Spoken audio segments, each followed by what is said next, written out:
Hello, today is Tuesday, March 11th, 2025. Going into today's readings, the Church's youngest non-martyred saint. Oh, that I could put into the heart of everybody the flame that I feel burning within, which makes me love so much the heart of Jesus and the heart of Mary.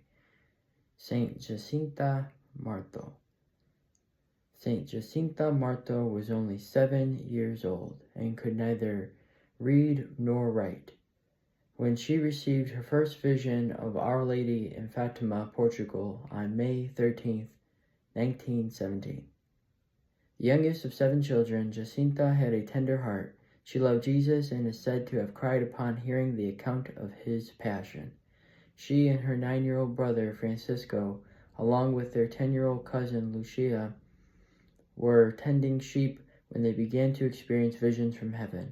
The Blessed Mother appeared to the children 6 times between May and October 1917.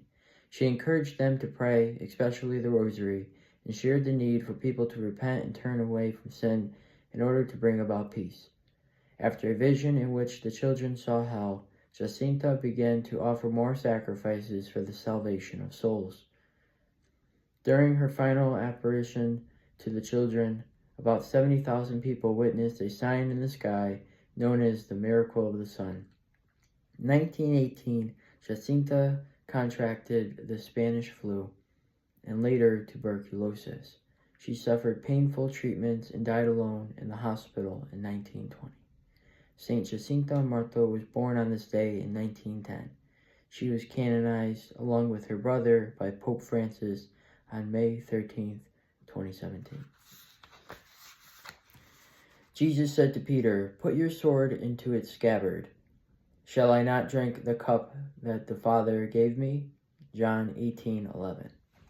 Remember, John's account of the Passion doesn't include the agony in the garden. It was there that Matthew, Mark, and Luke had Jesus speak of drinking the cup.